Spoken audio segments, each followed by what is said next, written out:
Blood pressure, it affects millions of people. In fact, 1 out of every 3 Americans. And if left untreated, it can be deadly. Most people take medication to control it.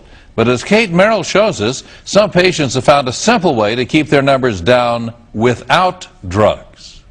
The mad dash to get the kids to school. The crazy commute. And especially work. It's enough to raise anyone's blood pressure. We work on deadlines, and with all the law changes, which keeps me in business, but keeps us also pretty stressed out. Soon, that pressure from running his Cambridge accounting firm began to take a toll on Adrian Kaspar.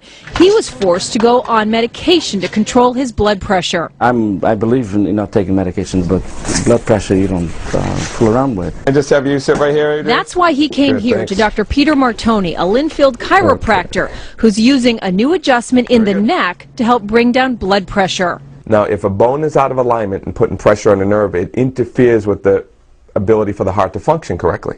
In about 2 or 3 weeks, my blood pressure was normal. Bill Bird of Stoneham sells cars, another stressful job. He was also on blood pressure medication.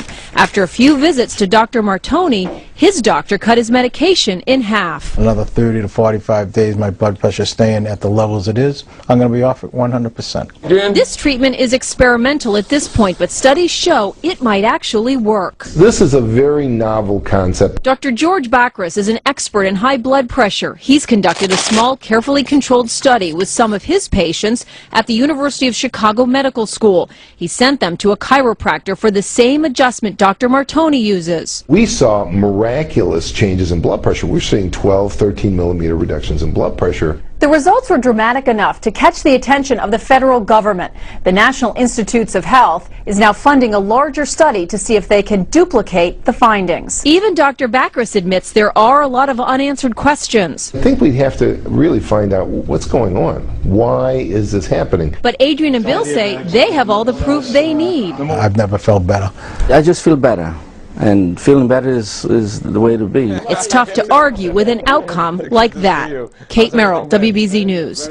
Dr. Bacris and Dr. Martone say patients should not stop taking their blood pressure medication without talking to their doctor first. Now, we posted more information about the study online, WBZTV.com. You can search blood pressure.